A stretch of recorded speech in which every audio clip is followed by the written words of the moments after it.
ষড়যন্ত্রের পেছনে কলকাঠি নেড়েছিলেন আপনারা। তৎকালীন সময়ে যে সরকার সাপোর্ট করতেন তারাও নিতে পারেনি। আপনাদের এই ওয়াশিংটনে যে আন্দোলনগুলো হয়েছে হোয়াইট হাউসের সামনে, স্টেট ডিপার্টমেন্টের সামনে, এই আন্দোলনগুলো কি কোনোভাবে মানে কারো দ্বারা অনুপ্রাণিত ছিল? এটা আমরা আমরা জাস্ট যুক্তরাষ্ট্রের সরকারের কাছে কিছু জিনিস আমরা তুলে ধরেছি, তারা যে অন্যায়গুলো করেছিলেন এইগুলো শুধু তুলে ধরেছি।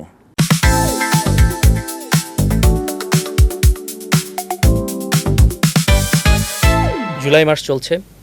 জুলাই গণ অভ্যুত্থান বারবার মনে করিয়ে দেয় বাংলাদেশের মানুষ কিভাবে জীবন দিয়েছিল স্বৈরাচারী শেখ হাসিনার বিরুদ্ধে, গুম খুন হত্যাকাণ্ডের বিরুদ্ধে। এই আন্দোলনে দেশে এবং দেশের বাইরে হাজার হাজার মানুষ অংশগ্রহণ করেছিলেন। বিশেষত দেশের বাইরে প্রবাসী মানুষের অংশগ্রহণ বাংলাদেশের মানুষের আন্দোলনে আলাদা অনুপ্রেরণা জুগিয়েছিল। যুক্তরাষ্ট্র, যুক্তরাজ্য, ইউরোপ, মালয়েশিয়া সব জায়গা থেকে রেমিটেন্স শাটডাউন করে দেওয়ার পর তৎকালীন সরকার ভয়াবহ বিপদে পড়ে যায় এবং শেষ পর্যন্ত যতগুলো কারণে তিনি পদত্যাগ করেছিলেন তার একটি অন্যতম কারণ হচ্ছে রেমিটেন্স শাটডাউন করে দেওয়া। দীর্ঘদিন প্রায় 18 থেকে 20 দিন কোনো প্রকার রেমিটেন্স বাংলাদেশে আসেনি। আমরা আজকে কথা বলবো এমন একজন প্রবাসী জুলাই যোদ্ধা, প্রবাসী যিনি গণ অভ্যুত্থানের পূর্ববর্তী সময় এবং বিভিন্ন সময়ে বাংলাদেশের গণতান্ত্রিক রাজনীতি নিয়ে, বাংলাদেশের গণতান্ত্রিক উত্তরণ নিয়ে কাজ করেছেন, বাকস্বাধীনতা নিয়ে কাজ করেছেন। এমন একজন মানুষকে আমরা সাথে পেয়েছি। সেভ বাংলাদেশ নামক একটি সংগঠন তৈরির মাধ্যমে তিনি তার সাংগঠনিক দক্ষতা এবং ভূমিকা রাখেন এবং বাংলাদেশের এই পরিবর্তিত বাংলাদেশে তারও কিছুটা অবদান রয়েছে। আমাদের সঙ্গে আছেন জাহিদ খান। তিনি ওয়াশিংটন ডিসিতে থাকেন, প্রবাসী, কিন্তু সবসময় বাংলাদেশের বিষয়গুলো নিয়ে ভাবেন এবং বাংলাদেশ কীভাবে এগিয়ে যেতে পারে সে বিষয়ে কাজ করেন। তার কিছু সামাজিক কর্মকাণ্ড রয়েছে, সেগুলো নিয়ে আমরা কথা বলবো। ওয়েলকাম আমাদের পডকাস্ট শোতে। Thank you for having me here. আমরা একটু শুরুটা জুলাই দিয়ে করতে চাই। আপনার সঙ্গে আজকে আলোচনা অনেকগুলো বিষয় আছে, জুলাই নিয়ে আলোচনাটা শুরু করতে চাই। আমি একদম সোজা প্রশ্ন করছি যে জুলাই আন্দোলনে আপনারা কখন মনে করলেন যে এখন যে কোনো মূল্যে সর্বোচ্চ দিয়ে ঝাঁপিয়ে পড়া দরকার? কেন পড়লেন? ফ্যাসিবাদ বিরোধী আন্দোলন অনেক আগে থেকে হয়েছিলেন, আপনার মনে পড়ে হয়তো বা এই ছাত্ররা মাঠে নেমেছিলেন, আরও অনেকবার হয়েছিলেন, প্রতিটা আন্দোলনই এই হয়ে গেছে। 10 ডিসেম্বর আর 28 অক্টোবর আন্দোলনিক সামহাউ এক পর্যায়ে থেমে গেছেন, কিন্তু জুলাইটা স্পেশাল। জুলাইটা আপনার যখন আবু সাইদ হত্যা হলো তখন ওয়াশিংটনের মানুষ বা আমি মনে করি কোনো মানুষেরা নিতে পারেনি যে আপনার আই থিঙ্ক 16ই জুলাই মনে হয় আবু সাইদকে হত্যা করা হয়। তখন থেকেই মানুষ, আমরা এটা কেউই দেখিনি। আমি দেখলাম যে সব প্রবাসীরা বললো যে আমাদের এখান থেকে কিছু করতে হবে। তো ইভেন আপনাকে একটা ঘটনা বলি, সেটা হলো গিয়ে আমাদের ওখানে একটা সংগঠন আছে, তারা একটা কনসার্টের আয়োজন করেছিলেন। সাফিন আহমেদ এখানে আসার কথা ছিলেন, সেটা ছিল 19শে জুলাই। তো যখন এটা তাদের দীর্ঘ এক বছরের প্ল্যান, সে অনুযায়ী তারা করতেছিলেন। কিন্তু যখন আপনার আবু সাইদকে হত্যা করা হলো তখন সবাই চিন্তা করতেছে কি করবে এখন, যে এই কনসার্টটা আমাদের এই সময় আমরা তো কনসার্ট করতে পারি না, যেহেতু সব মানুষ একটা বিরহের সময় আনন্দ করি কীভাবে, জি এই সময়টা আমরা কীভাবে করি। তখন আমরা ডিসিশন নিয়ে এটাকে কনসার্ট ফর বাংলাদেশ হিসেবে আমরা টার্ন করতে পারি এবং এখানে সব বিদ্রোহীমূলক গান হবে, দেশাত্মবোধক গান হবে, এবং সেটাই করা হয়েছিল। তো তখন থেকেই শুরু অ্যাকচুয়ালি, আমি বলবো 16ই জুলাইয়ের পর থেকেই আমাদের মধ্যে একটা তীব্র অভিমান বা বলেন বা একটা আন্দোলন গড়ে তোলার একটা শুরু হয় তখন থেকেই। আবু সাইদের ভিডিওটা প্রথম দেখার পর, প্রথমবার যখন, এটা ডেফিনেটলি আপনি এটা ফেসবুকের মাধ্যমে দেখেছেন, টেলিভিশনে এটা অনেক পরে সম্প্রচার করা হয়। দেখার পর আসলে আপনার তখনকার অনুভূতিটা কী ছিল? এটা আমি না, শুধু এটা কেউ নিতে পারেনি। ইভেন তৎকালীন সময়ে যে সরকার সাপোর্ট করতেন তারাও নিতে পারেনি। তারাও সবাই, আমি তাদেরকেও দেখেছি ফেসবুকে স্ট্যাটাস দিতে যে এটার এগেনস্টে। তো আমি মনে করি এটা কে মানে কাউকে আমি দেখিনি, আমি সো মেনি পিপলকে দেখছি, এভরিবডিটা শেয়ার করছেন এভরি জায়গা থেকে। ইভেন যারা ওই সময় সরকারকে সাপোর্ট করতেন তারাও শেয়ার করতেন, তারা ভয় পাননি কেউ, এভরিবডি মাঠে নেমে গেছেন তখনই। তারপরে আমরা স্টেট ডিপার্টমেন্টে আন্দোলন করলাম, আমরা হোয়াইট হাউসের সামনেই করলাম, মোমবাতি জ্বালিয়ে শপথ বাক্য পাঠ করছিলাম সেভ বাংলাদেশের পক্ষ থেকে। আমরা সেভ বাংলাদেশের পক্ষ থেকে আমরা ইউএনের হেডকোয়ার্টারে গেছিলাম নিউ ইয়র্কে, সেখানে যেয়ে আমরা বিশালভাবে আন্দোলন করেছি এবং ইউএন জেনারেল সেক্রেটারির কাছে স্মারকলিপি দিয়েছিলাম। তো এটা এখন মনে পড়লে মনে হয় যে মানে এটা আমি ধন্যবাদ দেব সকল প্রবাসীকে। তারা এত স্বতঃস্ফূর্তভাবে, মানে স্বতঃস্ফূর্ত না, মানে এত আমি বলবো এটা স্বতঃস্ফূর্ত বলেন বা বিরহ বলেন, যেটাই হোক, তারা সবাই এই প্রতিটা আন্দোলনকেই আমাদেরকে সাপোর্ট করছেন, আমাদের সাথে শরিক হয়েছিলেন। প্রতিটা আন্দোলনেই হিউজ বিশাল পরিমাণ স্টুডেন্ট, ইভেন যারা পলিটিক্স করে না, কখনই পলিটিক্সের মধ্যে নাই, তারা কোনো দলও করে না, তারাও মাঠে নেমে গেছিলেন তখন, কারণ তারা এটা এই হত্যাকাণ্ডগুলো নিতে পারতেছিলেন না। এবং আমি বলবো যে বেশিরভাগ মানুষই তারা পলিটিক্সের সাথে ছিলেন না, তারাও এসেছিলেন। আপনাদের এই ওয়াশিংটনে যে আন্দোলনগুলো হয়েছে হোয়াইট হাউসের সামনে, স্টেট ডিপার্টমেন্টের সামনে, এই আন্দোলনগুলো কি কোনোভাবে মানে কারো দ্বারা অনুপ্রাণিত ছিল, লাইক পেট্রোনাইজ বা এই টাইপের? এটা একদমই না। এটা আমরা তো জাস্ট ফেসবুকে সেভ বাংলাদেশ যখন আমরা ডিসিশন নিয়েছি আজকে আমরা হোয়াইট হাউসের সামনে যাব, আমরা জাস্ট ফেসবুকে পোস্ট করে দিছি, শেয়ার করে দিছি, তো সেটা দেখে সবাই আসছেন, সবাই। আমরা তো কাউকে কলও করিনি, তো যেটা আগে কখনো এত মানুষ হয়তো আসতো না, করে নাই। কিন্তু কত মানুষ হয়েছে হোয়াইট হাউসের সামনে? অনেক, এখানে সবাই কাজ করে, চাকরি করে, তার মধ্যে থেকে আসছে সবাই, সো মাচ ব্যস্ত থাকে সবাই। আপনার এখানে দেখেন, আর ওয়াশিংটনের তুলনামূলক বাংলাদেশের সংখ্যা কম। হ্যাঁ, মানে নিউ ইয়র্কের মতো না, এত অনেক কম। তার মধ্যে এখানে সবাই ভেরি প্রফেশনাল জব করেন, যেগুলো হাই যেমন আপনার স্টেট ডিপার্টমেন্টে কাজ করেন, FBI সে কাজ করেন, হোমল্যান্ড সিকিউরিটিতে কাজ করেন। তো তাদেরকে আমি দেখেছি যে স্বতঃস্ফূর্তভাবে মানে অ্যাটেন্ড করেছেন প্রতিটা আন্দোলনে, কিন্তু তারা কোনো দল করে না, কিন্তু তারপরে তারা এসেছিলেন। যে এটা ছিলেন একটা মানে কেউ এই হত্যাটা নিতে পারেনি। এইটা আওয়ামী লীগের একটা বক্তব্য যে আওয়ামী লীগকে সরিয়েছে আসলে যুক্তরাষ্ট্র, আর সেই সেই ষড়যন্ত্রের পেছনে কলকাঠি নেড়েছিলেন আপনারা। এটা আমরা জাস্ট যুক্তরাষ্ট্রের সরকারের কাছে কিছু জিনিস আমরা তুলে ধরেছি, যেটা তারা যে অন্যায়গুলো করেছিলেন এইগুলো শুধু তুলে ধরেছি। কিন্তু এই সরকার পতনের মূল কারণ হলো গিয়ে বাংলাদেশের জনগণ, ছাত্র জনতা।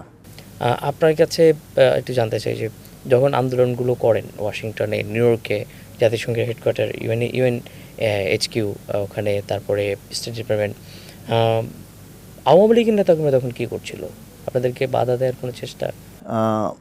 আসলে আমরা ওয়াশিংটনে যে আমাদের একটা কমিউনিটি, এই কমিউনিটিতে আমরা সবাইকে চিনি। এখানে আওয়ামী লীগের যে নেতা ছিলেন তাদেরকেও আমরা চিনতাম, ওনারা আমাদেরকে চিনতেন, কিন্তু ওনারা ছিলেন ডিফারেন্ট। যেমন ওনারা আমাদেরকে ইনডাইরেক্টলি অনেকভাবেই করতেন। যেমন আমাকে একবার আওয়ামী লীগের একজন নেতা এসে আমাকে প্রায় বলতেন যে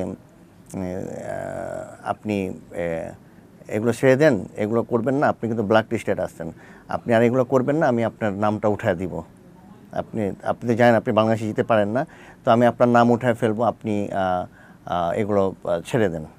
এরকম করে আমাদের থ্রেট দিতেন। তারপরে আমাদেরকে বলতেন এভাবে ইনডাইরেক্টলি আমাদেরকে বলতেন যে বাংলাদেশে আপনার তো একটা রিলেটিভ থাকে, মানে ফরচুনেটলি আমার কোনো ভাই বোন এখানে থাকেন না, তো আমার ওয়াইফের দিকে তার বোন এখানে থাকেন। তো আমাকে ওইটা তারা খবর নিয়েছেন, সব খবর নিয়ে তারা জানতে পারছেন যে এখানে একজন মানে আমার রিলেটিভ আছেন। তো আমাকে তারা এরকম ভয় দেখাতেন যে আপনার তমুকে মানে একটা বোন আছেন ওখানে, তো এইভাবেই আর কি ইনডাইরেক্টলি আমাদেরকে থ্রেট দিতেন যেন আমরা এখান থেকে হয়ে যাই। তারপরে ওনারা আবার শুধু আওয়ামী লীগের নেতারা না, এমবিসিও ছিলেন, বাংলাদেশের এমবিসিও ছিলেন যে আমাদের আমি এই প্রশ্নটাতে আসতেছিলাম। আমাদের এগেনস্টে এমবিসির কার্যকলাপ ছিল যে এটা আওয়ামী লীগের আরেকটা সংগঠন। আচ্ছা, কি কেমন সেটা ছিল? সেটা হলো কি, আমরা যখন এমবিসির সামনে প্রোটেস্ট স্মারকলিপি দেওয়ার জন্য যেতাম, আমরা তো স্মারকলিপি দিতেই পারতাম না, আমাদের কেউ এখানে অ্যালাউ করতো না। বই কি ওরা কি করতো, এমবিসি থেকে লোকজন বের হয়ে তারা আমাদেরকে এক একজনের ফেইজের মধ্যে এসে একদম সামনে এসে ছবি তুলতেন, চেহারা শুধু ফেসটা নিয়ে চেহারা ছবি তুলতেন ভয় দেখানোর জন্য, জাস্ট ভয় দেখানোর জন্য মেবি। আর মেবি আমাদের ফেসগুলো তারা কালেক্ট করে রাখতেন এবং বাংলাদেশে পাঠিয়ে দিতেন। তো সেই হিসেবে মনে করেন আমার ওয়াইফ, এমবাসির লোকেরা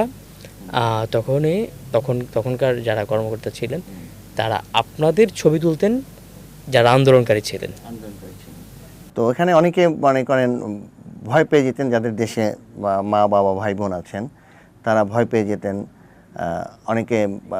অনেকেই সাহসী ছিলেন, তারা বলতেন যা হবে হবে, কিন্তু আমরা পিছপা হব না। আবার অনেকে ভয় পেয়ে সরে যেতেন, অনেকে হয়তো ফেস লুকিয়ে রাখতেন। তো এভাবে শুধু এটা না, আপনার এবং আরেকটা টিভি চ্যানেল ছিলেন সময় টিভি, তারাও এখানে কিছু জার্নালিস্ট ছিলেন, তারাও আসতেন, এসে তারা এটা করতেন। তো এমবিসিটা ছিল খুব দুঃখজনক, আমাদের ভিতরে ঢুকতে দিতেন না, স্মারকলিপিও কখনো নিতেন না, যেটা ওয়ার্ল্ডের কোথাও হয় না। তো মনে হচ্ছে যে এটা আওয়ামী লীগের একটা অফিস, এমবিসিটাকে মনে হতো আর কি। তো এগুলো অনেক স্মৃতি আছে, এটা দীর্ঘদিনের স্মৃতি। তো ইভেন আমার এখানে যে আমার বোনের আমার ওয়াইফের বোন থাকেন, তাদের বাসার লোকজন এসে করতেন আর কি, শাসিয়ে যেতেন যে ওখানে হইতেছে। তো তারা বলতেন যে তাদেরকে সেভ করার জন্য তারা বলতেন আমরা আমাদের সাথে যোগাযোগ নেই। থেকে একটা বিষয় আমার মাথায় এসছে, এই সেভ বাংলাদেশের ব্যানারে আমার মনে হয় 2023 সাল, তখন আমি ভুল বলেছি, 2024 সালের সম্ভবত মার্চ মাসে একটা খবর দেখলাম, সম্ভবত মানবজমিন খবরটা ছেপেছিল যে যুক্তরাষ্ট্র থেকে প্রায় তখন নির্বাচন, কথিত নির্বাচন, শেখ হাসিনার যে নির্বাচন, তার ভাষায় ডামি ইলেকশন, এই ডামি ইলেকশন যখন করে ফেললো তখন পরবর্তী দেখা গেল একটা খবরের শিরোনাম ছিল যে যুক্তরাষ্ট্র থেকে প্রবাসীরা চার্টার বিমান করে তারা দেশে এসে স্বেচ্ছায় কারাবরণ করতে চান। এটা ছিল মানে 28শে অক্টোবরের পরে। আচ্ছা, 28শে অক্টোবর সে একটা বিএনপির যে পুরো ঢাকা ঘেরাও একটা আন্দোলন ছিল, আপনার মনে পড়ে কিনা? হ্যাঁ, এবং ভয়াবহ আন্দোলন, এবং ওইখানে বিএনপির এমন কোনো নেতা ছিলেন না যে তারা অ্যারেস্ট করে নাই, সবাইকে অ্যারেস্ট করছেন। যেখান থেকে ফখরুল আলমগীর সাহেব লুকায় পালাচ্ছিলেন কোথায়, সেখান থেকে তাকে অ্যারেস্ট করা হয়েছে।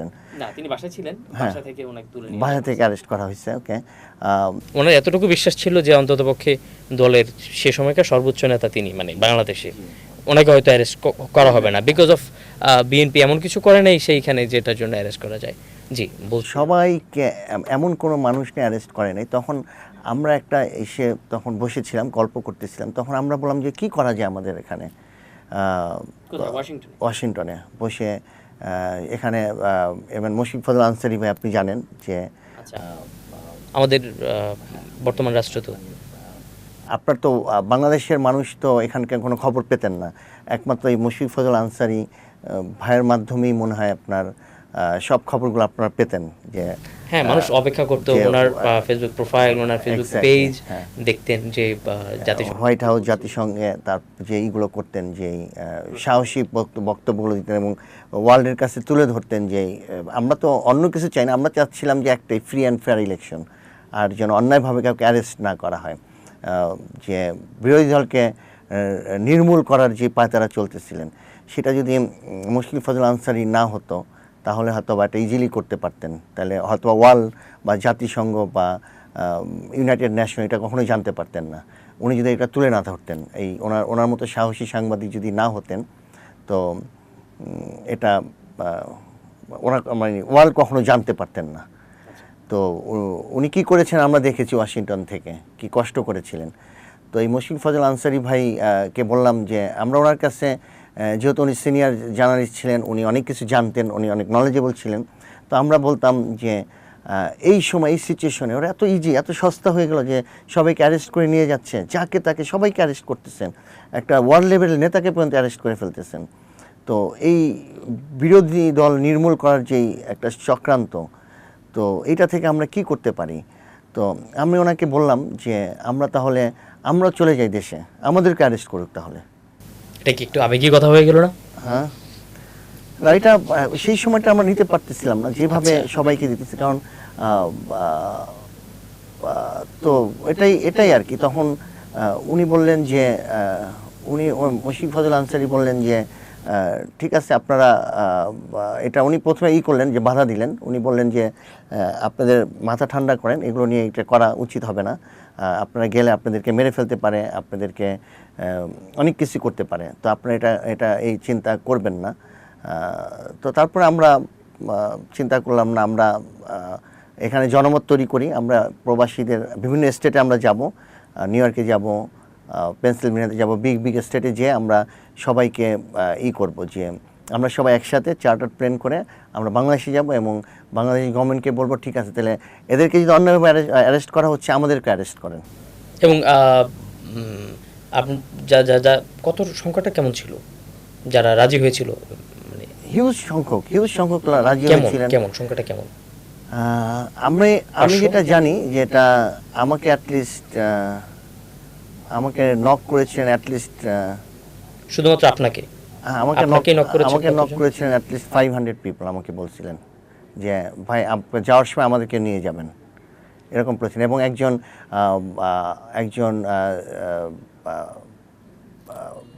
এয়ারলাইন্স পাইলট ছিলেন রেজা ভাই, উনি ক্যালিফোর্নিয়াতে থাকেন, লস অ্যাঞ্জেলেসে থাকেন। উনি সাথে সাথে আমাকে কল করছেন যখন আমরা এটা করি, তখন সাথে সাথে কল করে ফেসবুকে পোস্ট দেওয়ার পর, হ্যাঁ ফেসবুকে পোস্ট দেওয়ার পরে উনি সাথে সাথে আমাকে কল করে বলেছেন জাহিদ ভাই আমি প্রস্তুত, আমি পাইলট, আমি আপনাদেরকে যত সহযোগিতা লাগে আমি করব। তো উনি কল করে বলেছেন, এরকম হাজার হাজার মানুষ করছেন, বিভিন্ন মানুষের মাধ্যমে করছেন, ফেসবুকে করছেন।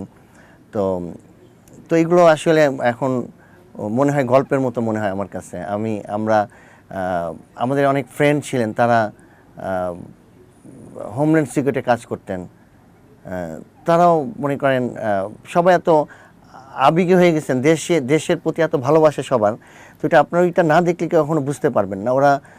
তারা বলতেছে যে চলে যাব, কি হবে, আমরাও যাব। আপনারা তো নিশ্চিত ছিলেন যে আসার পর অ্যারেস্ট করা হবে এবং অ্যারেস্ট করে জেলে পাঠানো হবে? আমরা জানতাম যে এটা একটা মুভমেন্ট, যে এভাবে একটা কিছু একটা করতে হবে হয়তোবা। তো এটা মানে আমাদের ফ্যামিলি সবাই আবেগ আপ্লুত হয়ে গেলেন, তারা ভয় পাচ্ছিলেন যে ওখান থেকে ফ্যামিলি থেকে বাধা আসতেছিলেন। ভাবে কি বলছিল তখন? মানে উনি বলতেছেন যে বাচ্চাদের কি হবে, একটা কথাই বলছেন যে বাচ্চাদের দিকে তাকাতে হবে। আমার বড় ভাইকে কল করে বলছেন যে ওদেরকে বোঝাতে হবে। এটা শুধু আমার ক্ষেত্রে না, আমাদের আদার্স যে ফ্রেন্ড আছেন সেই বাংলাদেশের কিছু সাহসী ছিলেন, তাদেরকে আমি অবশ্যই করি। এখানের মধ্যে আছেন জাহিদ চৌধুরী নামে একজন আছেন, আলবাব সোহাগ নামে ছিলেন, তারপরে কামরুন্নাহার কণা ছিলেন, তারপরে আরও অনেকেই ছিলেন বিভিন্ন স্টেট থেকে, মোহাম্মদ কাজল, মোশারফ হোসেন, উনি হোমল্যান্ড সিকিউরিটিতে কাজ করতেন, তারপরে অনেকে আইআরএসে জব করতেন। তো সো মেনি ফ্রেন্ড, তারা এত সাপোর্ট করছিলেন সেই বাংলাদেশকে। আমরা তো সেটা আপনাকে মানে এখন বলে বোঝাতে পারবো না। সবারই ফ্যামিলি একটা আতঙ্কের মধ্যে ছিল। আপনারা এই ব্যাপারে একদম সিদ্ধান্ত নিয়ে নিছেন যে আমরা যাব। হ্যাঁ, ফ্যামিলি হয়তো বাধা দিচ্ছে হ্যাঁ দিচ্ছে সবাইকে, সবার ফ্যামিলি একটা আতঙ্কগ্রস্ত হয়ে গেছিলেন, সবার ফ্যামিলি। যে আপনারা পুরোপুরি ডিটারমাইন্ড ছিলেন যে আপনারা যাবেনই। আমরা তো মনে করেন কেউ ভয় পেতাম না, এবং ফ্যামিলি থেকে তারা মানে ফ্যামিলি এত ভয় পেয়ে গেছিলেন যে তারা জানে যে আমরা যেহেতু বলছি আমরা যাব, আমরা যাব, তারা ওয়েট করতেছেন যে কবে যাবে। তারা দোয়া করতেছেন মেবি যে আমরা না যাই, সবাই চাচ্ছেন যে আমরা যেন না যাই, কারণ এটা আপনাকে মানে ফ্যামিলি আতঙ্কগ্রস্ত আছে। আমার বাচ্চা এসে বলতেছেন, এটা আমার শুধু আমার বললাম আমার ক্ষেত্রে না, এটা আদার্স। এবং যখন এটা এমন একজন মানুষকে নিয়ে হয়, এমন মানুষগুলোকে নিয়ে হয়, সরি, যে যাদের ছবি দূতাবাস তুলে নেয়, যাদের ইনফরমেশন আওয়ামী লীগের ক্যাডাররা ওখান থেকে এখানে পাঠায়, তো এটা তো অবশ্যই তাদের জন্য একটা কনসার্নিং। এরপরে কি হলো? এরপরে আমরা বিভিন্ন স্টেটে গণসংযোগ করলাম, তো আমাদেরকে অনেকে হেল্প করছেন, নিউ ইয়র্কের নেতৃবৃন্দরা হেল্প করছেন, তারপরে new jersey, Pennsylvania Shah Farid, new জার্সির কাউসার ভাই, তারপরে নিউ ইয়র্কের সেলিম রেজা, মিল্টন ভুঁইয়া, জিল্লুর ভাই, সবাই সবাই এগ্রি ছিলেন, সবাই আসবেন, সবাই বলছেন আসবেন। তারা অনেক বড় বড় লিডার ছিলেন, নেতৃবৃন্দ ছিলেন, মানে ওই ফ্লাইটে তারাও যোগ দিবেন? তারাও বলছে সবাই যোগ দিবেন। তো আমরা ইভেন এলএতে গেছি, এবং এলএতে আমাদের ওখানে ফটোগ্রাফার, এবং সবচেয়ে একটা ব্যাপার, মুশফিক ফজল আনসারী ভাইয়ের এত ব্যস্ততার মধ্যে উনি আমাদের সাথে প্রতিটা জায়গায় গেছেন। উনি আমাদেরকে সাহস জোগানোর জন্য উনি আমাদের সাথে গেছেন। তারপরে আরেকজনের নাম আমার বলতেই হয়, জিয়া হায়দার ভাই, আজকে ইসের যে প্রধানমন্ত্রী স্বাস্থ্য বিষয়ক উপদেষ্টা, উনিও এসে, উনি ওয়ার্ল্ড ব্যাংকে চাকরি করতেন, তো সেইটা তোয়াক্কা না করে, তার চাকরি চলে যেতে পারে বা না করে, সেও মনে করেন আমাদের সাথে বিভিন্ন মিটিং জয়েন করছিলেন, বিভিন্নভাবে নেপথ্যে থেকে কোন সময় প্রকাশ্যে এসে উনি আমাদেরকে সাহস যোগাতেন, বলতেন যে কীভাবে গাইড করতেন। মানে দুইজনকে আমরা পেয়েছি। ফার্স্ট অফ অল পেয়েছি মুশফিক ফজল আনসারী ভাইকে। এটা বাংলাদেশি মানুষের জানা দরকার, এখানে কী হয়েছে এই জিনিসটা বিহাইন্ডে, এটা অবশ্যই সবার জানা দরকার। তো মুশফিক ফজল আনসারী ভাই এবং আপনার জিয়া হায়দার ভাইয়ের অনেক সাপোর্ট ছিলেন আমাদের সেভ বাংলাদেশকে নিয়ে। অনেক অনেক অনেক অনুপ্রেরণা পেয়েছি তাদের কাছ থেকে, সাহস পেয়েছি তাদের কাছ থেকে। জিয়া হায়দার ভাই তো আমাদের সাথে, যে আমরা ঠিক খুব সম্ভবত 31শে জুলাই ওখানে ওদিন আমরা একটা ইউএনের হেডকোয়ার্টারের সামনে আমরা একটা বিগ প্রোটেস্ট করছিলাম নিউ ইয়র্কের নেতৃবৃন্দদেরকে নিয়ে। তো সেখানে অনেক মানুষই ছিলেন, অনেক, সেখানে প্রায় মোর দেন 1500 to 2000 পিপল হয়েছিলেন এখানে। এটা ওয়ার্কিং ডে ছিল, তারপরে অনেক মানুষ এসেছিলেন। তো সেটার মেইন ছিলেন জিয়াউদ্দিন হায়দার ভাই। তো উনি এটা করে দিয়েছেন, কোঅর্ডিনেট করছেন সব। আপনার ওখানে ডাক্তার অ্যাসোসিয়েশনের লোকদের সাথে ছিলেন। মানে ওখানে শুধু এটা পলিটিক্যাল ছিলেন, এটা নন পলিটিক্যাল, সো মেনি কর্মজীবী মানুষ ছিলেন। সবগুলোই তো সেভ বাংলাদেশের ব্যানারে। হ্যাঁ, সেভ বাংলাদেশের ব্যানারে ছিলেন এগুলো। তো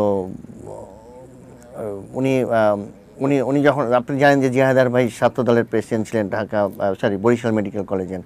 তো ওনার একটা ডক্টর অ্যাসোসিয়েশন একটা নেটওয়ার্ক আছেন, তারা এসেছিলেন। তারপরে ইঞ্জিনিয়ার্স একটা গ্রুপ আছেন, তারা এসেছিলেন।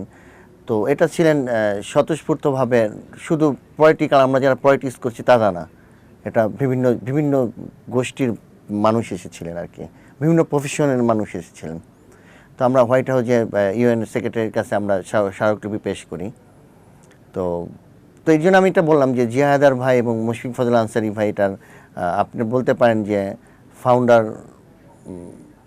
মেম্বার, ওনাদেরকে বলতে পারেন। তো ওনাদের এনকারেজমেন্টই এটা এত দূরই করছে। আমরা ওখানে আপনার -10 ডিগ্রি ঠান্ডা, সেদিন এত ঠান্ডা পড়ছে। আমরা আগে থেকে ঘোষণা দিয়েছিলাম যে আমরা করব, কার র্যালি করব ওয়াশিংটন ডিসিকে। আমরা এটা জুলাইয়ের সময়, জুলাই মাইনাস না, এটা জুলাইয়ের আগে ছিল, সরি, আমি সরি ভাই পল, 28 অক্টোবরের পরে, এটা ছিল অ্যারাউন্ড ডিসেম্বর বা 28 অক্টোবর পরে, অ্যারাউন্ড ডিসেম্বর বা জানুয়ারিতে হবে। তো আমরা আগে পূর্ব ঘোষণা ছিল যে আমরা ওয়াশিংটন এরিয়াতে আমরা কার র্যালি করব। তো -5-10 এরকম হবে, বাট এটা আমার দেখা সবচেয়ে ঠান্ডা ছিলেন। আমি আমেরিকান লাইফে 30 ইয়ার্স, এর মধ্যে আমার সবচেয়ে ঠান্ডা আমি এটা ওই দিন পেয়েছিলাম। তো ওইটার মধ্যে দেখেন আপনার কয়েকশো গাড়ি নিয়ে মানুষ চলে আসছে সেই ঠান্ডার মধ্যে। তো ওটা নিয়ে আমরা রাউন্ড দিলাম। তারপরে আপনার ওয়াশিংটন ডিসি আমরা রাউন্ড দিলাম। আমাদের কাছে পুলিশ, ওয়াশিংটনের পুলিশরা চিন্তা করলেন যে হোয়াটস গোয়িং অন। আমরা তো কোনো পারমিশন নিয়ে বা কিছু করি, পারমিশন নেওয়া দরকার হয় না রাউন্ড দেওয়ার জন্য। তো ওনারা আমাদেরকে স্কট করে, ভেরি সসম্মানে স্কট করে ওরা আমাদেরকে সামনে পিছে গাড়ি দিয়ে আমাদেরকে স্কট করে নিয়ে গেছেন। তো আমরা একটা রাউন্ড দিচ্ছি, এটা একটা আমাদের একটা স্মরণীয় ঘটনা। বাংলাদেশের ফ্ল্যাগ ছিলেন, আর বাংলাদেশের যত ছিলেন, বিভিন্ন রকম আমরা স্লোগান বিমানের ছিলেন। ঘটনাটাই শেষ করি। জি। পরে আপনারা আর জানি। আসলেন না তো? পরে আসা হয় নাই, কেন হয় আমি বলি আপনাকে। এখানে এটা এটা অনেক কনফিডেন্সিয়াল একটা মিটিং ছিল আমাদের স্টেট ডিপার্টমেন্টের সাথে। এটা আমি জানি না আমার এখানে বলা উচিত হবে মানে কিনা। আপনি as a US citizen US citizen, এই জন্য স্টেট ডিপার্টমেন্টের সঙ্গে? না, ইউএস সিটিজেন, ইয়েস, আমরা বাংলাদেশি আমেরিকান কনসার্ন সিটিজেন। তো সেই হিসেবে আমরা সেভ বাংলাদেশ ছিলেন নন পলিটিক্যাল একটা অর্গানাইজেশন। তো ইউএসের স্টেট ডিপার্টমেন্টের হাই প্রোফাইল কিছু অফিসার, তারা আমাদের সাথে আমরা একটা মিটিং করি, সেটাও ব্যবস্থা করে দিয়েছেন মুশফিক ফজল আনসারী। তো আমি সরি, আমার এগুলো ডিসক্লোজ করা উচিত হচ্ছে কি না, তারপরে জানা দরকার এটার বিহাইন্ডের কাজগুলো সবার অনেকের। তো তাদের সাথে একটা হয়, এবং তাদের সাথে শর্ত ছিল এটা যেন কোনো রকম ডিসক্লোজ না হয়, তারপরে আমি ডিসক্লোজ করে দিচ্ছি। মানে আলোচনার বিষয়বস্তু হয়তো আলোচনার বিষয়বস্তু এগুলো যেন ডিসক্লোজ না করা হয়। Okay. আমি এটা ডিসক্লোজ করবো না, অতদূর যাব না। তো এটা আপনারা বুঝে নেন যে ওখান থেকে কেন এটা যাওয়া হয় না, কারণ ওনাদের একটা ব্যাপার ছিল, মেইন ব্যাপার ছিল যে ইউএস গভর্নমেন্ট, আপনার ইউএস সিটিজেন যেহেতু, বাংলাদেশে গেলে অ্যারেস্ট হলে, এবং আপনার অ্যারেস্ট হবেন ফর শিওর, তো এটা একটা ইউএস গভর্নমেন্ট একটা চাপের মধ্যে পড়ে যাবে আপনাদেরকে নিয়ে। তো ওখানে যারা আন্দোলন করতেছে তারা আন্দোলন করুক, এখন আপনারা এখানে গেলে তো ওইটা আন্দোলনটা ইউএস এর জন্য এটা আর একটা বার্ডেন হয়ে যায়। একটা বার্ডেন হয়ে যাবে। তো মানে তারা আমাদের কাছে হিউজভাবে করছে আর কি, তাদের তো রাইট নেই আমাদেরকে বলার যে আপনারা যেতে পারবেন না, তারা হিউজভাবে করছে যে আমরা যেন না যাই।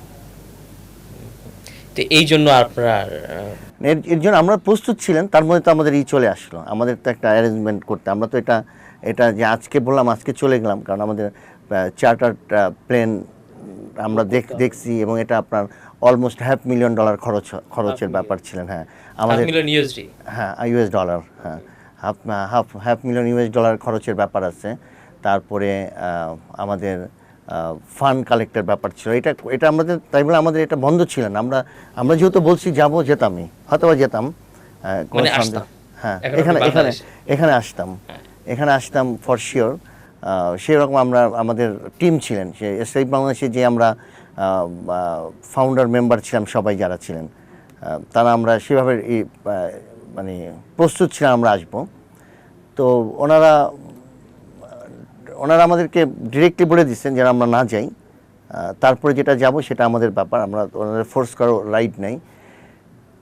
তো এর মধ্যে তো আপনার জুলাই চলে আসলো, আমরা প্রস্তুতি নিতে নিতে জুলাই চলে আসলো, তো আশা হলো না আর। এই দীর্ঘ সংগ্রামের পর এবং এর আগেরও একটা সংগ্রাম আছে, শুধু 2020-21 থেকে আন্দোলন সংগ্রাম না, এর আগে থেকেও আপনি আন্দোলন সংগ্রামে ছিলেন। আমি দর্শকদেরকে বলে রাখি, জাহিদ খান সেভ বাংলাদেশের বর্তমান প্রেসিডেন্ট, একই সঙ্গে তিনি বিএনপি রাজনীতির সঙ্গেও যুক্ত, এবং সেটাই হয়তো তার আসল পরিচয়। সেভ বাংলাদেশটা একটা অরাজনৈতিক বলা উচিত না, কোনো ধরনের রাজনৈতিক লেজুর ভিত্তিক সংগঠন না, সকল দলের অংশগ্রহণের মাধ্যমে একটা প্ল্যাটফর্ম। আর অন্যদিকে বিএনপির ওয়াশিংটন ডিসির যে কমিটি রয়েছে সেটার সিনিয়র সহসভাপতি তিনি হিসেবে ভাইস প্রেসিডেন্ট হিসেবে দায়িত্ব পালন করছেন। তো দীর্ঘ সংগ্রামে তার ভূমিকার কথা আমরা শুনলাম। আমরা একটু একটু একটু একটু এবারের ভূমিকা আসতে চাই। প্রত্যাশিত একটা অভ্যুত্থান হয়েছে যেটা আপনারা চাচ্ছিলেন, এবং আপনাদের কন্ট্রিবিউশন, দেশের মানুষের আত্মত্যাগ, আবু সাঈদের সিনা টান টান করে দাঁড়িয়ে যাওয়া সেই সাহসী ছবি, মুগ্ধের পানি বিতরণ, তারপর শহীদ ফাইয়াজের আত্মত্যাগ, তারপরে অসংখ্য সনাতন ধর্মাবলম্বী মানুষরাও জীবন দিয়েছে। এবং আন্দোলনটার সবচাইতে মানে আমি এসে জানতে চাই আমার এই কথাগুলো বলা উচিত কিনা আমি জানি না, সবচেয়ে চমৎকার লাগতো ওই দৃশ্যগুলো যে সবাই শহীদ মিনারে একসঙ্গে বাংলাদেশের গানটা গাচ্ছে, জাতীয় সঙ্গীতটা গাচ্ছে। তারপর একটা দরজা জাহাঙ্গীরনগর বিশ্ববিদ্যালয়ের একটা ছবি খুব ভাইরাল হয়েছিল যে একই গেট থেকে একটা বোরকা পরা মেয়ে আর একটা জিন্স পরা মেয়ে বেরোচ্ছে। তো সবার অংশগ্রহণে জুলাই হলো, বাংলাদেশে অভ্যুত্থান পরবর্তী একটা সরকার হলো এবং আপনারা পরবর্তী দেশে আসতেন। এটা বোধহয় আপনার তৃতীয়বার দেশে আসা, 5 আগস্ট পরে তৃতীয়বার দেশে আসা। তো এখন আসলে কেমন বাংলাদেশ দেখছেন? এখন আমরা সেফ বাংলাদেশ বসে নাই, আমরা যদি এখন কোনো আমি সেই বাংলাদেশের কথা বলছি, এখন বাংলাদেশে এসে কেমন অনুভব না ওইটা আমি করছেন বলতেছি এই যে- আত্মত্যাগের? হ্যাঁ আমরা খুব গভীরভাবে পর্যবেক্ষণ করতেছি, যেহেতু আমরা আমাদের একটা সংগঠন আছে সেফ বাংলাদেশ, মানে বাংলাদেশটাকে যেন সেফ থাকে। তো এটা আমি হয়তো বা দল করতে পারি একটা, আমাদের দল যদি কোনো ভুল করে হয়তো বা আমরা এটার এগেনস্টে আন্দোলন করব। সেফ বাংলাদেশের এটাই, আমরা যখন এটা সেফ বাংলাদেশ প্রতিষ্ঠাতা করি তখনই আমাদের একটা প্ল্যান ছিলেন এটাই যে আমরা বাংলাদেশে তাতে তো দলের বিরাগ বজন হয়ে যাবেন। আমরা দেশকে ভালোবাসি। আমাদের নেতা জিয়াউর রহমানই বলে গেছেন, নেতার চেয়ে দল বড়, দলের চেয়ে দেশ বড়। তো দলের চেয়ে দেশটা বড়, তাই না? তো আমরা যতটুকু এখন দেখতেছি আমাদের সুযোগ দিতে হবে দলকে, মাত্র এটা নতুন গভর্নমেন্ট এবং খুব ভালোভাবে এগিয়ে যাচ্ছেন দল তারেক রহমানের নেতৃত্বে। খুব চমৎকারভাবে, আমি আশাবাদী, খুব চমৎকারভাবে উনি যোগ্য কিছু অনেক অ্যাডভাইজার নিয়োগ করেছেন, আরও করতেছেন। এবং উনি দীর্ঘদিন যে ইসে ছিলেন, ইংল্যান্ডে ওখানের পলিটিক্যাল এগুলো উনি ওয়াচ করছেন এবং আমি ভেরি হ্যাপি। উনি অনেক কিছু ওখান থেকে মানে একটা, আমরা দেখেন আমরা ইউরোপে বা এসে যাওয়ার জন্য সবাই ব্যস্ত থাকি, তো আমাদের দেশটা এটা হতে পারে ইজিলি। রাইট, আমরা যদি এটাই করতে, ওনাকে সুযোগ দিতে হবে, ওনাকে একটু সুযোগ দিতে হবে। উনি আমার কাছে মনে হচ্ছে উনি ইউরোপ আমেরিকা স্টাইলে এটা করার চেষ্টা করতেছেন, যদি ওনাকে সাপোর্ট করেন আপনারা। এবং এটা আমাদের দেশ, এটা সম্ভব। আমরা তো আমেরিকাতে থাকি, যেখানে এখানে আমরাই তো বাঙালিরা সবাই ভালো ভালো থাকতেছে, এখানে সো মেনি বাঙালিরা ভালো থাকতেছেন। তো সেই জিনিসটা আমরা এখানে করতে পারি যদি আমরা সবাই একটু সুযোগ দিই, এবং উনি এটা করবেন আমি আশা করি।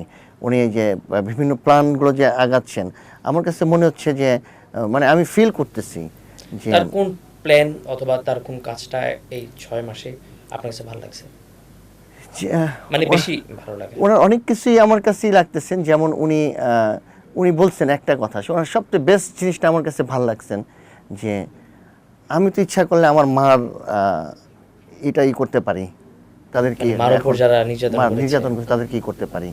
তো যারা ভাইয়ের, হ্যাঁ, আমার মাকে জিজ্ঞেস করলে আমার মা ওই কথাটাই বলবেন যে থাক বাবা, এটাই বলবেন। কিন্তু আমার মাকে যদি জিজ্ঞেস করতাম আপনি কি পানিশমেন্ট চান, আমার মা কখনোই বলতেন না যে। তো এই কথাটা আমার কাছে বেস্ট কথা মনে হয়েছে ওনার, যে আমি করতে পারি কিন্তু আমি করব না। তো এটা গ্রেট একটা মনে করেন একটা লিডার, যে একটা হার্ট আছে, একটা হিউম্যান বিং। তো এইটা আমি তাকে স্যালুট করি। মানে সবাইকে নিয়ে একটা ইনক্লুসিভ বাংলাদেশের বিষয়, সবাইকে নিয়ে উনি আমার একটা দলের প্রেসিডেন্ট না, এবং উনি এটা শো করতেছেন যে এটা আগে আপনি যেটা আমরা ইউরোপ আমেরিকায় দেখেছি, যখন বারাক ওবামা প্রেসিডেন্ট হয়েছেন তখন উনি বলছেন যে উনি যখন ওনার প্রথম উইন হওয়ার পর প্রথম স্টেজে এসে বললেন, ওনার ভাষণ দিলেন, তখন উনি বলতেছিলেন যে আমি প্রেসিডেন্ট সবার, আমাদেরকে যারা ভোট দিচ্ছেন তারও প্রেসিডেন্ট আমি, যারা ভোট দেন না আমাকে তারও প্রেসিডেন্ট আমি। তো চমৎকার। তো সেম জিনিস তারেক রহমানও বলছিলেন।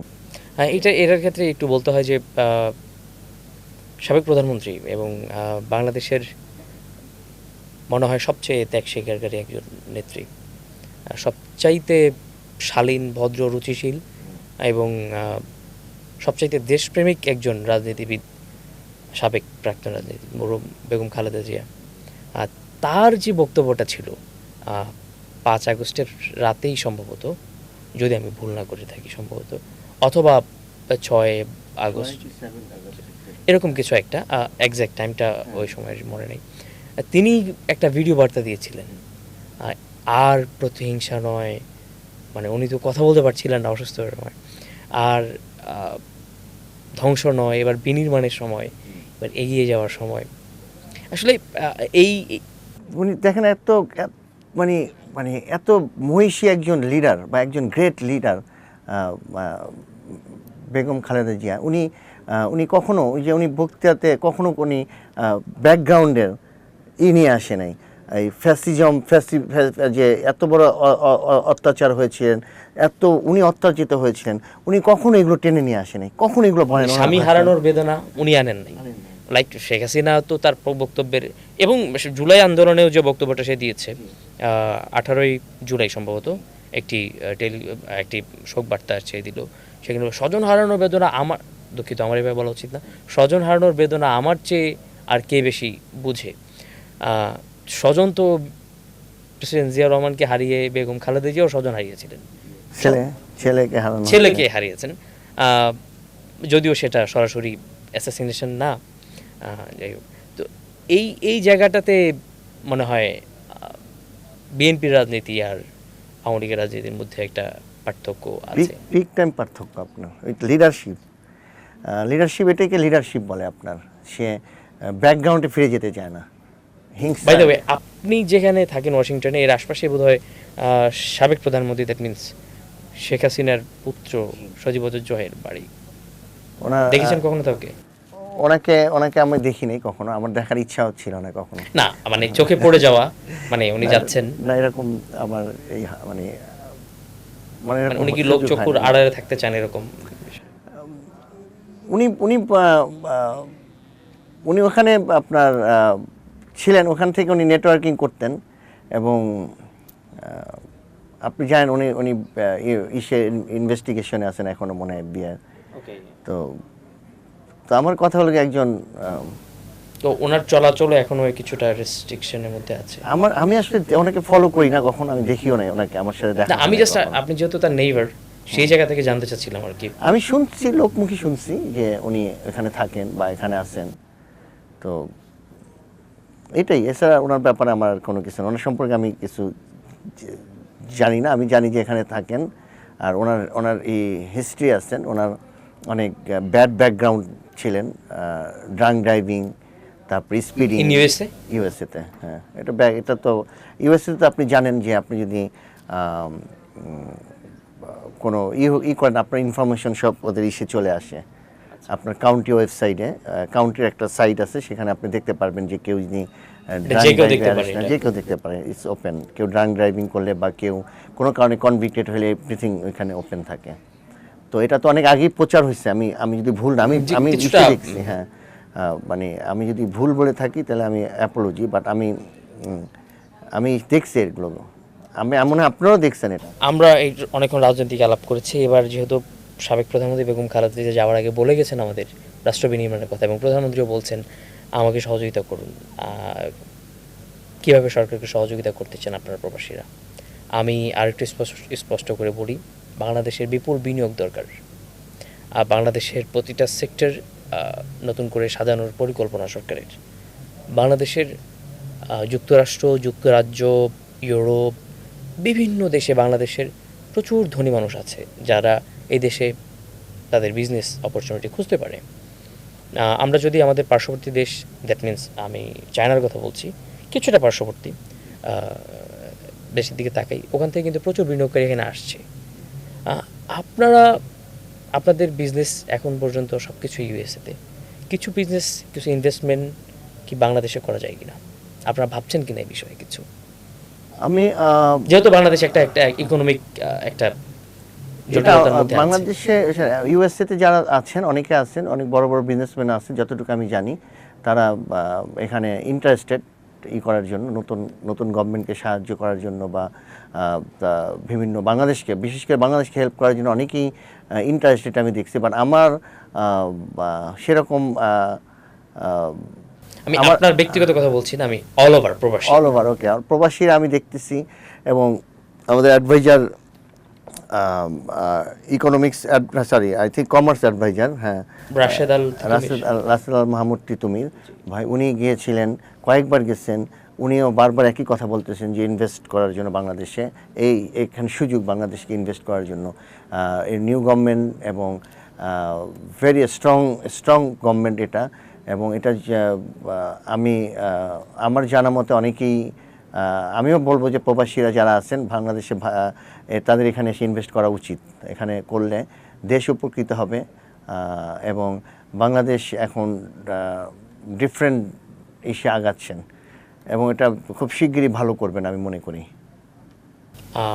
এমন কোনো কিছু জানেন কিনা যে কোনো স্পেসিফিক ইনভেস্টমেন্ট আসছে প্রবাসীদের পক্ষ থেকে, এরকম স্পেসিফিক কিছু জানেন কিনা? আমি ডিটেলস এই ব্যাপারে আমি মানে কনফার্ম না দেখে আমি বলতেও চাচ্ছি না, বাট মানে এটা আমি মানে শিওর না, যেহেতু আমি না শিওর হয়ে বলতে চাচ্ছি না। তবে আমি জানি যে অনেকে অনেক ইনভেস্ট করতে চাচ্ছে বাংলাদেশে। শেষ প্রসঙ্গ আমাদের, বাংলাদেশে এটা স্বীকার করতে হবে যে আওয়ামী লীগ একটি রাজনৈতিক দল ছিল। বর্তমান স্বরাষ্ট্রমন্ত্রী সালাউদ্দিন আহমেদের ভাষায় পরবর্তীতে আর রাজনৈতিক দল নেই, এবং তার মৃত্যু হয়েছে ঢাকায়, দাফন হয়েছে দিল্লিতে। আপনারা প্রবাসীরা কি চান আওয়ামী লীগের রাজনীতি দেশে ফেরুক, নাকি ফেরা উচিত না?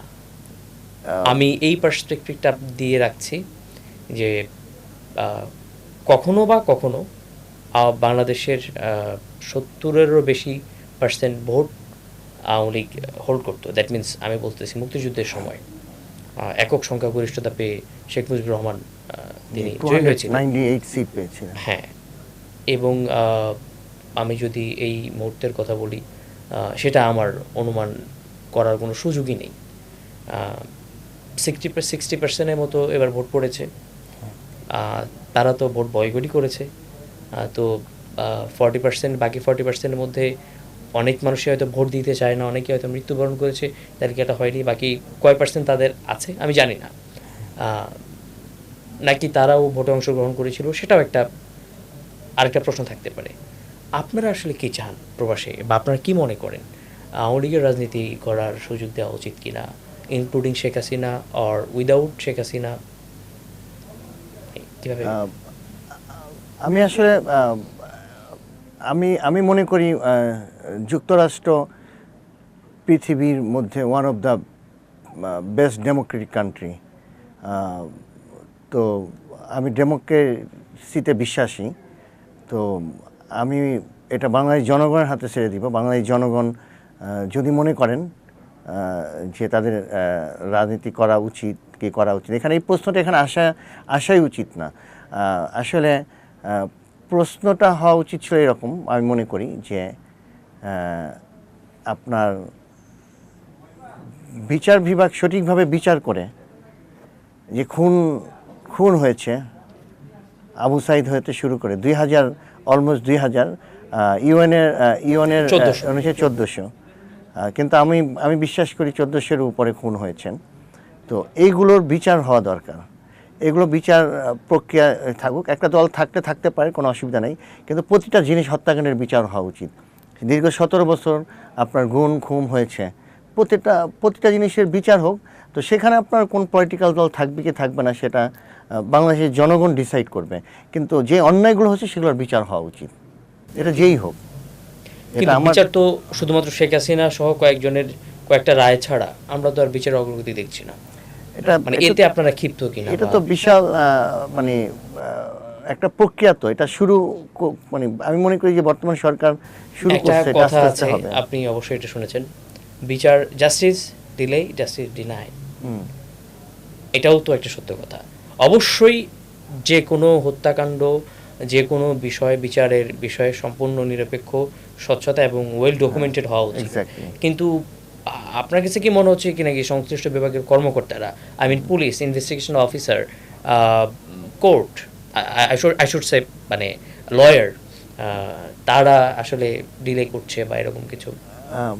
মানে বিচারটা যেমনটা সাংসদ রেজা কিবরিয়া সেদিন সংসদে দাঁড়িয়ে বলছিলেন যে এখন পর্যন্ত কারো বিচার হতে দেখছি না, এটা অবাক করার কথা।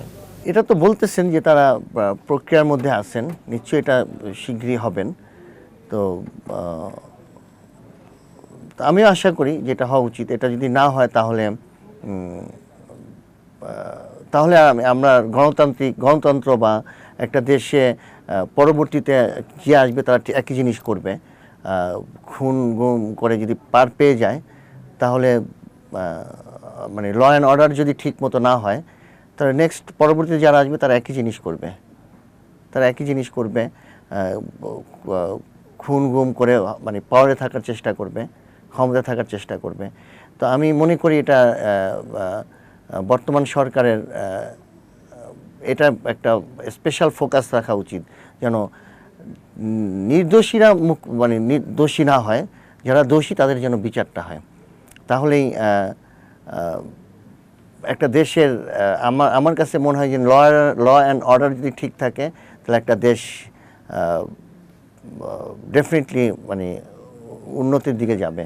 সবাই ভয় পাবে, আইনকে শ্রদ্ধা করবে, আইনের উপর বিশ্বাস থাকবে, সঠিকভাবে যদি করা হয়, বিচার করা হয়। এবং আমি মনে করি যে আওয়ামী লীগ নিষিদ্ধ না হয় এটা কোনো না, এটা এই প্রশ্নটা কোনো আমার কাছে এটা জনগণ ডিসাইড করবে। কিন্তু যারা মানে খুন করেছে সে যত বড় পাওয়ারফুল হোক তার যেন বিচার হয়। এই বিচারটা যদি আপনি কনফার্ম করতে পারেন যে কারো, তাহলেই আপনার একটা দেশ উন্নতি হবে। আপনার মুখ থেকে এবং নতুন বাংলাদেশটা আসলে কেমন দেখি, নতুন বাংলাদেশ বলতে আমি বলতে চাচ্ছি নতুন সরকারের নেতৃত্বে যে বাংলাদেশ কেমন দেখতে চাচ্ছেন সে বিষয়ে আমাদের সঙ্গে কথা বলেছেন। আপনাকে ধন্যবাদ এবং কৃতজ্ঞতা আমাদের স্টুডিওতে আসার জন্য। দর্শক, আমরা কথা বলছিলাম যুক্তরাষ্ট্রের ওয়াশিংটন ডিসিতে, ওয়াশিংটন ডিসি না, আমার বলা উচিত যে যুক্তরাষ্ট্রের বিভিন্ন আন্দোলনে সবসময় সরব থাকা জাহিদ খান, যিনি সেভ বাংলাদেশের প্রেসিডেন্ট হিসেবে দায়িত্ব পালন করছেন এখনও, এবং যারা গুরুত্বপূর্ণ ভূমিকা রেখেছেন প্রবাসে।